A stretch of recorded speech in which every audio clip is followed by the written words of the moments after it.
Hello everyone, welcome back to the Minecraft Survival Let's Play series. I am, of course, the Candle King, or the King of Candles. I don't know which way.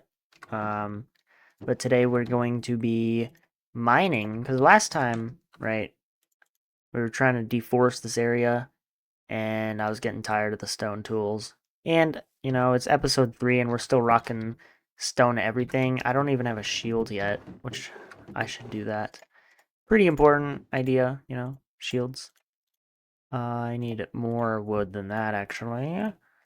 But yeah, I was running out of stone, and I'm gonna need stone anyway, so I was like, you know what? We need a mining episode anyway. So let's go ahead and make our shield. I hate shields, honestly. I think they're one of the worst additions to the game. They ruined PvP, so now I suck at PvP. Only because of shields, right? And let's make an iron pick so we can actually... Oh, look at that. Crazy. But yeah, I need the iron pick so I can get like gold and hopefully diamonds. That's the goal for this episode, right? Actually, I'm gonna keep you here. Yeah. And let's equip the shield. But yeah, I legitimately hate shields. Like, although honestly, I wasn't that good at spam clicking. That was the old strat, right? You would just spam click. I'm not good at that to begin with, but it was pretty straightforward, and I actually have to think while I do PvP, right? You gotta think about what you're doing, which is whatever. It's all right. It's not the worst thing in the world. I think people make too big of a deal over the combat update 1.9. It's all right. It's not the greatest, but it's not like game breaking, you know. I left a lot of iron in this cave. I was looking at the footage while I was editing, and I don't think I took any of the materials down here. I was just gonna let it be. So we do have a cave here that we can try and explore. I'm gonna die here, probably. Yeah. Oh no. Oh no, get out of here. Alright, that's too loud. We're changing that. Or as hostile creatures. There we go. Okay, come back.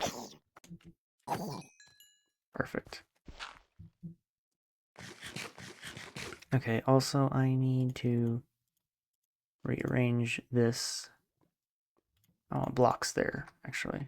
Thank you. Yeah, let's just walk around. You know, I will get to talking about the book here in a sec. I am just terrified of mobs, and I cannot do caves to save my life. Right? I don't even know how to use the shield, apparently. Alright, that's enough of that. Come on, guys. Perfect.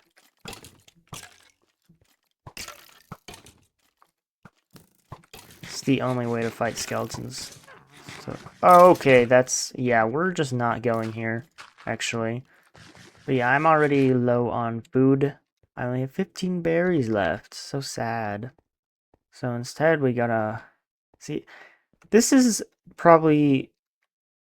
Everyone always said, like, oh, we need a cave update. I love caves so much. And then we got a cave update, and I've hated it. I've hated every single second of this damn cave update. Because I used to just strip mine. And I can't even do that. Like, how am I even supposed to get down from here? Honestly.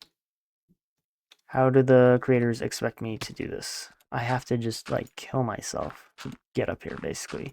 But yeah, the goal today is basically just to mine, do some caving, and hopefully we will, you know, talk about the book. Bro, I hate caves so much. Worst update in the world.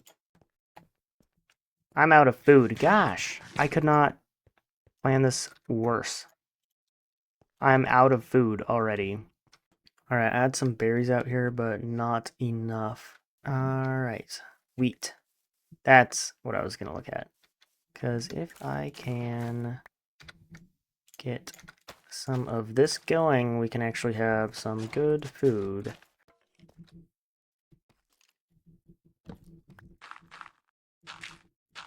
Yeah, we're just gonna block that off for now, because I don't need that much stuff. Let's not get greedy. Ah, dude. I don't think I'm gonna be able to do this episode of the cave.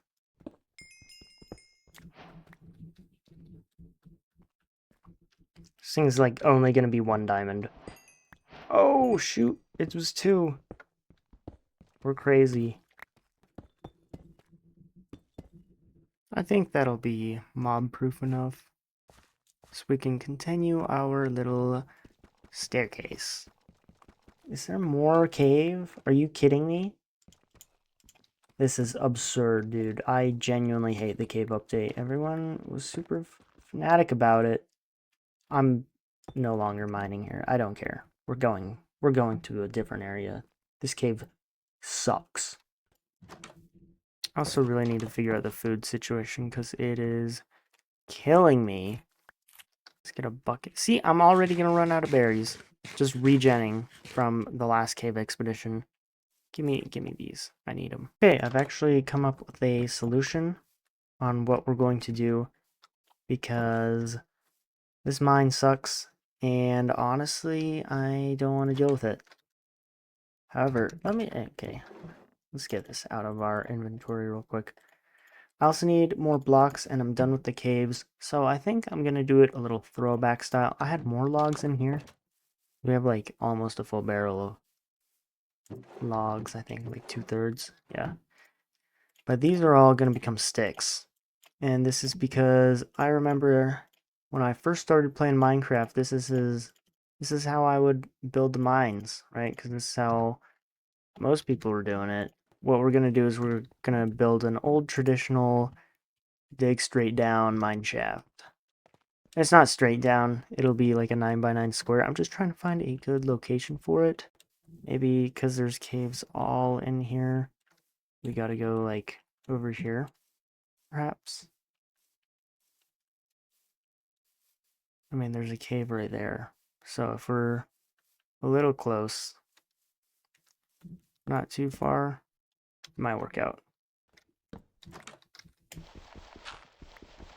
I have a shovel too. I didn't even realize that. See, this is hopefully more promising. Who would have thought that starting your first mine would be this dang stressful? I'm losing it. I didn't even need to...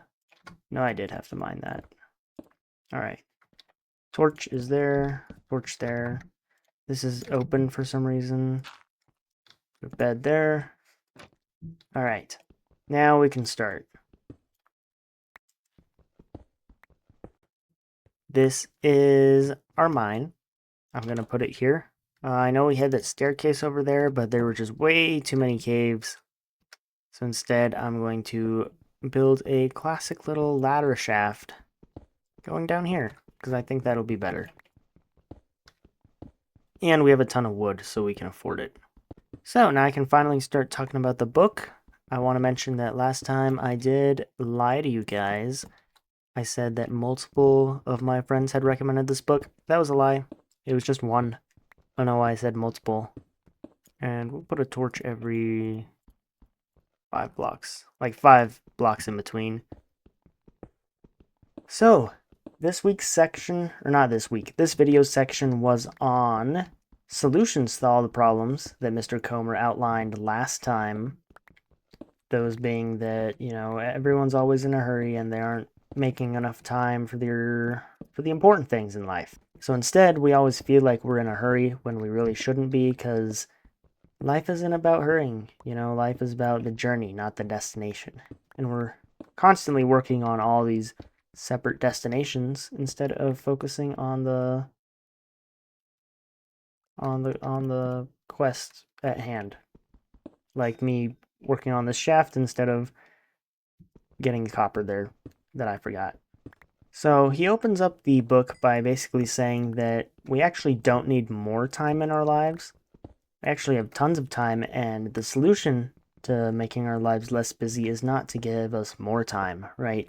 Time is the great equalizer. Everyone gets the same 24 hours in a day, and we all have to allocate that time differently.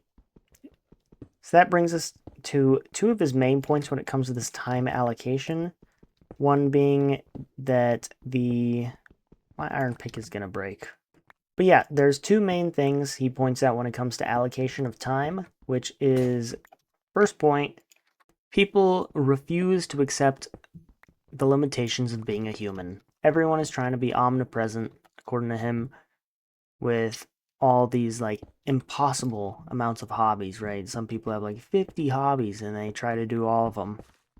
And you just got to accept that you're a human. You only have your 24 hours in a day, which honestly isn't even 24 hours because you got to sleep for 8, or if you're quoting his last chapter, you got to sleep for like 11 hours, which I think is a little too much. But you only have so many hours in your day. You can't spend them always, working on hobbies. You got to take some time to like actually rest. Can't be working constantly.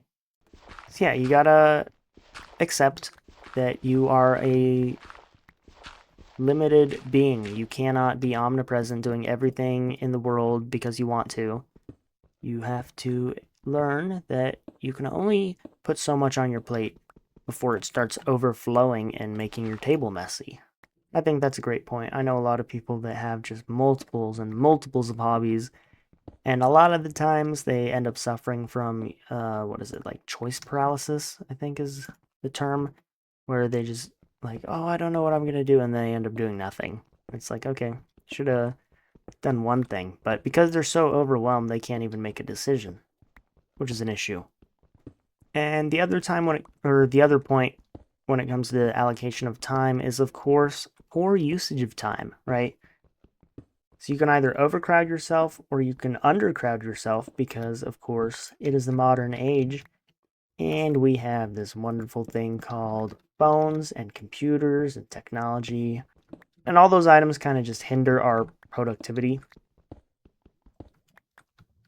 So this is like, just typical brain rot activities like scrolling Instagram, scrolling TikTok, just watching TV for like a bunch of time, you know. So, his point was saying that a lot of the times he, as a pastor, because I don't really have a good analogy for this, but I think it was a good story. He will be talking to people at his church about, like how to put more Jesus in your life, essentially. And a lot of people will listen to him and get a bunch of enjoyment out of it, but then they'll say to him, like, I don't have time for that. And he said that he kind of just wants to quip back at him and say, well, like, you probably spend 30 hours a week watching TV or on Facebook or doing other stuff. Like, you can definitely allocate time. And the good analogy, 1, 2, 3, 4, I'm one off. There we go.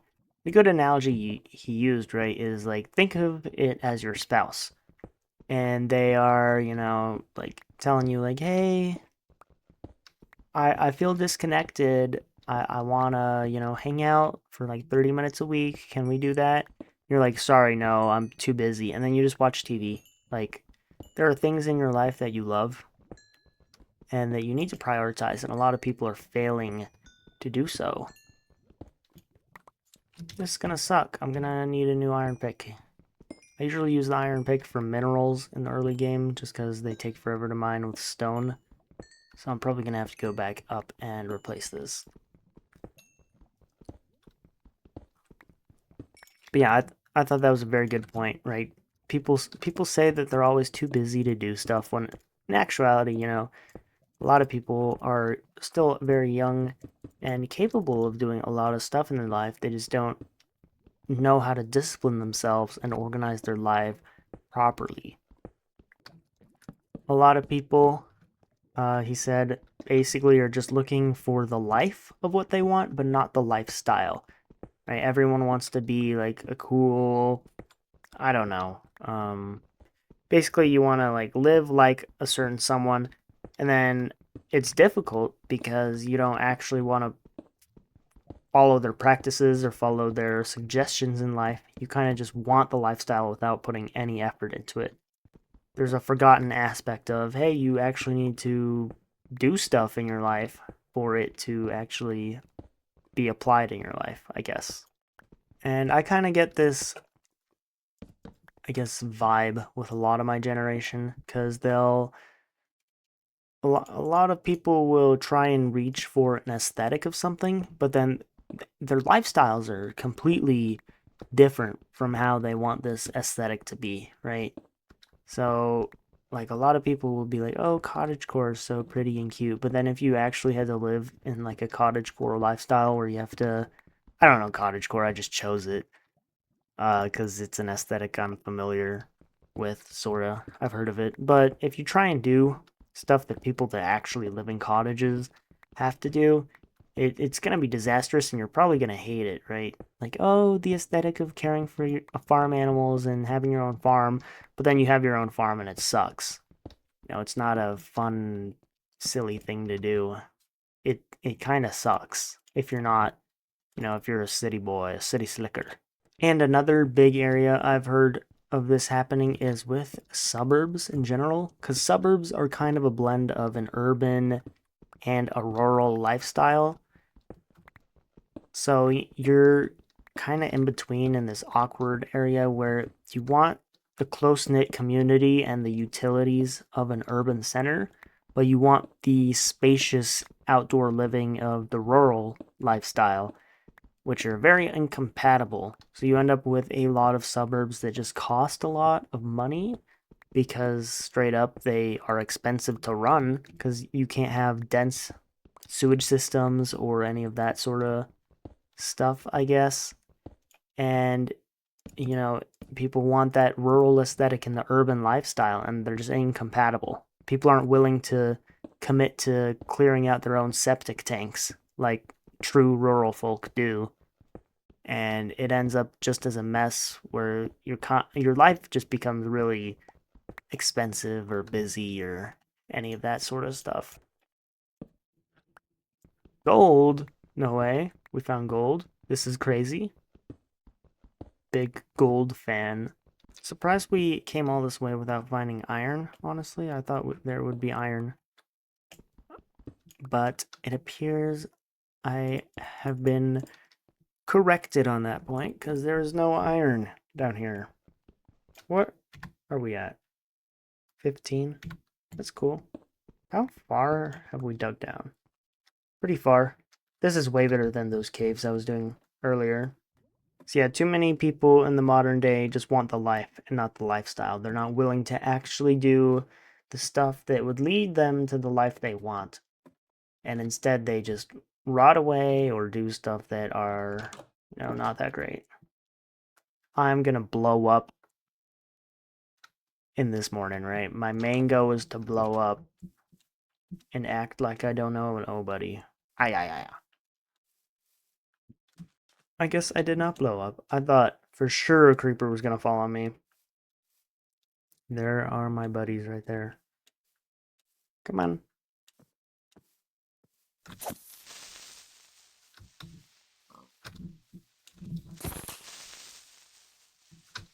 Alright, that's a bit too much. I only wanted to deal with one.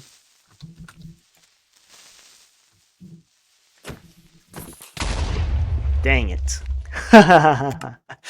Whoops. There goes all my XP, I guess. And all my inventory organization. Look at that, we have so much wheat now. Actually grow stuff.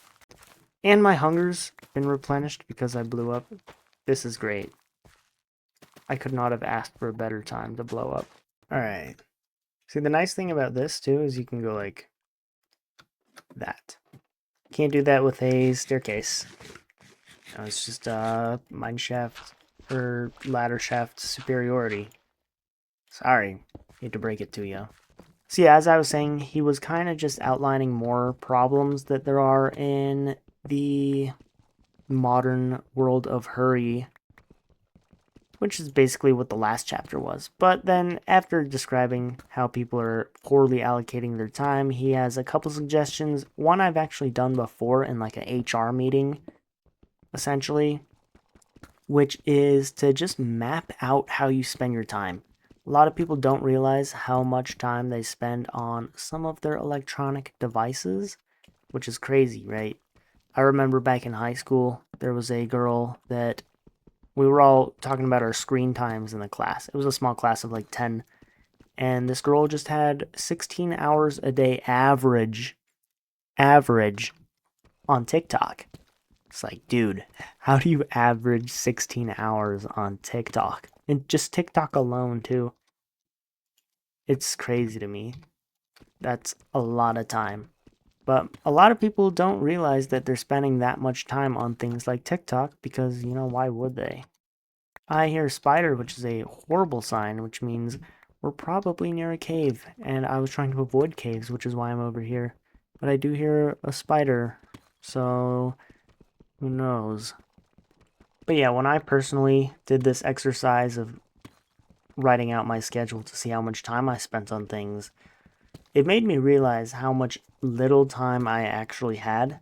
Because with all the classes and homework I had, and I was doing the gym, and I think just did that, I was being overwhelmed. Oh, because I was working as a teaching assistant too. It all just, like, right in my face said, like, yeah, you don't have enough time for all your stuff. So, making a schedule and saying, like what I should be doing or what I actually need to spend my time on, it really helped me a lot. And that's one of his solutions on unhurrying your life is to make a schedule. And basically the way you do it is you start off by putting in the most important things in your life and then working everything else around it. So, let's say you're married and you have a job and you're trying to allocate time for your kids or something because that's what you find important. Then what we do is you would take all the free time you have, like outside of work, because you got to work, you got to make money, you got to have an income. But you take your free time and then you prioritize your priorities. Crazy concepts, right? Prioritize your priorities. And it helps. It's very helpful. The other important part of that is once you make a schedule, you actually have to stick to it. That's kind of an important part with it is you got to stick to your schedule. A lot of people will make a schedule and then just don't do it, or they'll just never make a schedule to begin with. That's another option. But you got to stick to a schedule. And sticking to a schedule will actually help you achieve the lifestyle that was mentioned earlier, right? Everyone wants the lifestyle, or the life but not the lifestyle. Well, if you schedule it so you do have that lifestyle, then you'll have the lifestyle. Crazy, right? And then you'll have the life by doing that. I'm getting a ton of cave sounds. That used to mean you were standing on top of a cave. I don't think it means that anymore. This chapter was a lot more like Christian oriented, I think, because his main point here was if you want to live a less hurried life, you have to switch your lifestyle to that of like a proper Christian, Jesus specifically. And by doing that, then you'd have a better life. I don't really have anything to comment on that. I don't want to, comment on religion or politics or anything like that on YouTube. But I thought it was a new way of looking at Christians, personally. Because usually you kind of just hear about like the Ten Commandments or whatever, and like, oh, do this, don't do this. But he was basically saying that you got to like emulate this being. And by doing that, that's kind of like the goal of Christianity is to emulate or be an apprentice to, I think is the way he put it. And, I thought that was a really creative way of looking at it that I wasn't used to. So back in college, I took one ethics course, so I'm extremely qualified to talk on this. But one of the philosophical schools, I think, is that's how you'd put it, There's like utilitarianism, Kantian deontology, and then virtue ethics, which I actually like virtue ethics quite a bit. And essentially what I'm seeing here in his argument is virtue ethics, but extrapolated a bit, right? It's not like how to decode the trolley problem. It's more just like, how do you live a happy life? And it's virtue ethics, essentially, but it's more just like virtue life, I guess. I don't really know how to put it. But virtue ethics is basically like, if you're given the trolley problem, which is, two people, you guys know the trolley problem, right? If not, you can comment and I'll just tell you what it is. But the goal of virtue ethics is just be like, think of a virtuous person. What would they do in this situation? And I think what Comer is arguing is that because in Christianity, Jesus, it would be viewed as like the most virtuous person. He's the one to follow. And I mean, that's pretty explicitly stated in the biblical tales. So I think that was an interesting thought for me. It's just like, oh, Christianity is just virtue ethics, but extrapolated to be more than just ethics. I thought, like, I haven't thought of it in that way before. So that was cool. I also thought that I got a new perspective on Christianity and the way he talked about the Bible being more of a biography than really anything else.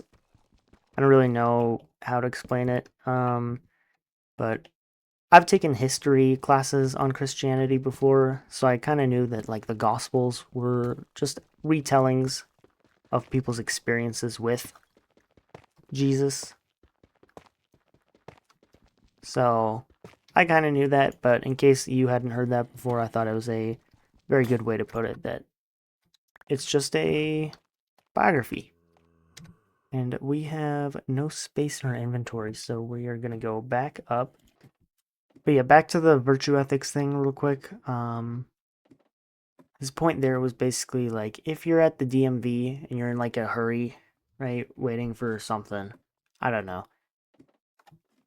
If you're trying to live the lifestyle of someone like Jesus, you wouldn't be, like telling the person like, hey, can you hurry up? Because the guy was a very patient man. Patient is a virtue, or patience is a virtue, right? Goodness. Okay. Oh my gosh. Leave me alone, please. Thank you. I don't want to die twice. I also will say that although I won't comment too much about religion and stuff, I think it is important to be religious. I know a lot of people these days tend to be a-religious, a-spiritual. But I think it's an important thing, important part of the human psyche that you should at least find some religion and partake in it. Whether it be the like crystal stuff on TikTok or, I don't know, like an actual properly established religion, like either or, just do something. Belief is important. There's studies on it. There's that whole mouse in the water study of, oh, perfect. But there's that whole mouse in the water study where if you put a mouse in water for a minute, it will just drown. But if you put in a mouse in water for like 5 minutes or like 5 seconds and then you save it, and then you keep extending the time and then you save it each time, the mouse can swim for like 30 minutes, even if it's never swam for 30 minutes before, because it has that belief that something will come and save it. I think that's an important... Are you kidding me? This one diamond? Well then, that's a scam. So, it is important to truly believe in a religion, I think, because it can make you, I guess, suffer for longer if you want to read into it that way, but it'll help you survive things that you wouldn't think you'd be able to survive otherwise. I think that's an important aspect of life. And the last big thing he mentions in the book that I kind of want to go over is the idea of discipline, and like, what is discipline? And discipline is basically our ability to transform ourselves from something we are not into something that we are. And I was like, huh, that's a good way of putting a definition on discipline that I haven't heard of before. So I thought that was cool. And I agree with that statement. I mean, it is the standard definition. So it'd be weird if I disagreed with the definition. But no, I think it's important to be disciplined in life. You gotta discipline yourself to stick to a schedule because that'll change your life into something that you want or desire. And that's through changing your own lifestyle, right? Change your lifestyle, you get a different life. I do want like 2 more diamonds so I can get an enchantment table. That would be ideal. Please, 2 more diamonds. I would very much appreciate it. But yeah, I think that's all I have to go over for the book. So for next week, or let's see, this is going up on Monday. So for Wednesday, just read up until, or like half of part 3. Part 3 is really long, so I'm splitting it up. But just read the first 2 sections of part 3. So when you get to the section that says simplicity, stop. That'll be episode 5 content. But for episode 4, you just got to read the next 2 sections after part 2. If you're following along, of course. If you don't follow along, I'm sure you're understanding these videos quite well. Also, I am going to switch it up for the next book. I know this one's very like philosophical, like self-help. I've never really read self-help books, so I don't really know how to talk about this book at all. Next time we'll be reading a more just historical nonfiction book. I'm thinking of doing biography of someone. I was thinking of doing Theodore Roosevelt, but we might do a different book instead. But I've heard that Roosevelt has some really good books, really entertaining books. Lots to learn and talk about in those. So I figured, we'll check out a little TR. But yeah, since that's all I have to really go over, I am going to just keep mining down here until we get to level negative 51, which is just in 12 blocks. But I have nothing to talk about, so I would just be rambling about nonsense until we get there. So I'm just going to cut until that point, and then we'll see where we are. Alright, well that was simple enough. We're now at Y level negative 51, which is what Reddit said would be the best spot for mining. So I think I'll just branch mine for a bit until I find like diamonds or something. That's probably the goal. I want to get diamonds because we have, I don't know how much iron we have, but essentially I want to get diamonds just so I don't have to worry about it anymore, basically. Alright, so I was doing this and we found a cave, which I know I hate caves, but I figured, it's down low quite a bit, that I'd at least check it out real quick. I don't like caves still though, so be very careful. Let me like put a ladder there or something so I don't forget. Got a very narrow cave going this way. Oh, I don't have my shield. Whoops.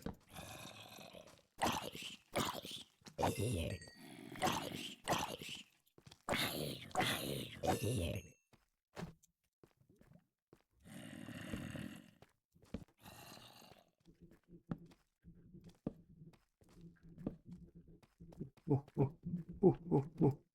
Okay, that is what I wanted to see right there.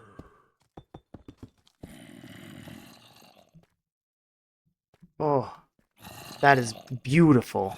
I don't think you guys realize how beautiful one of these spawners are. I don't have any food except this. So that is what I will be eating. Iron, bones, bread. Perfect. Freaking loser. Eating your stuff. And we're safe now. Lots of bones. More bread. I'll take that for now. We have pumpkin seeds, which is crazy. I don't have enough space for all this, but we can always come back for it. Put that in there for now. Bones. Beetroot seeds. That's good, especially with all the pigs we have around. Bones. String. I do want to take the string, because that is actually the one weapon I know how to use in Minecraft very well. But yeah, we have a spawner this close to us too, which is going to be very nice for XP.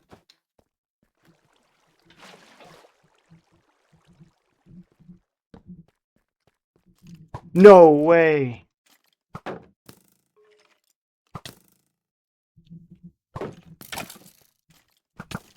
Okay, alright.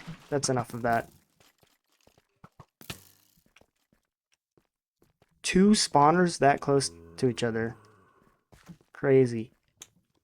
I do have to get out of here, though. I also ran out of torches. Otherwise, I would have lit that up.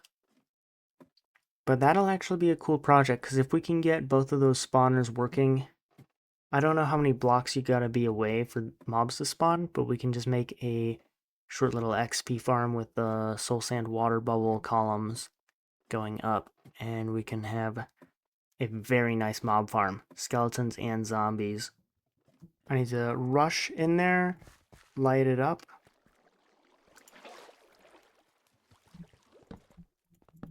Perfect.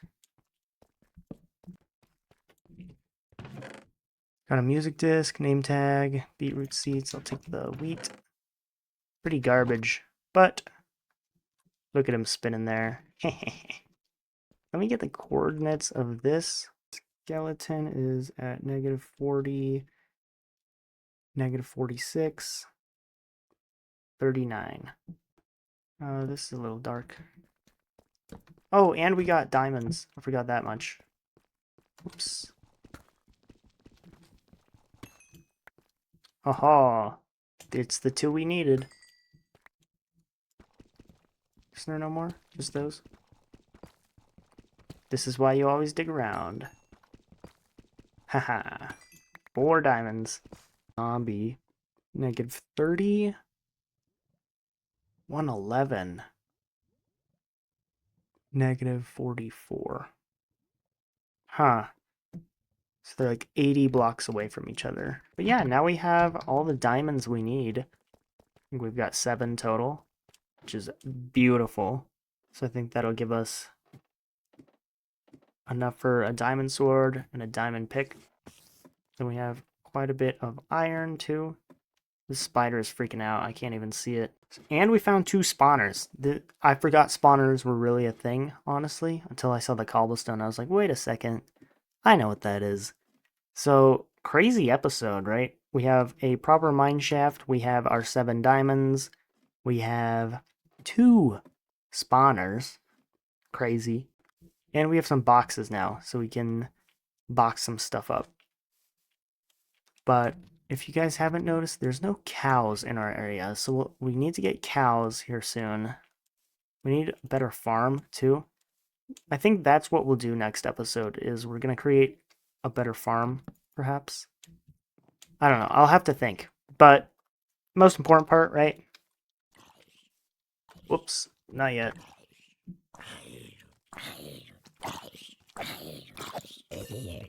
Okay. Let me put all my stuff in a safe spot first, and then we'll do the outro. For next episode, which is Wednesday, be sure to read the next like 2 parts of Relentless Pursuit to Hurry or whatever, and we'll talk about the first part of part 3. So read up to Simplicity. Do not read Simplicity. Okay, don't do it. And we're going to talk about it.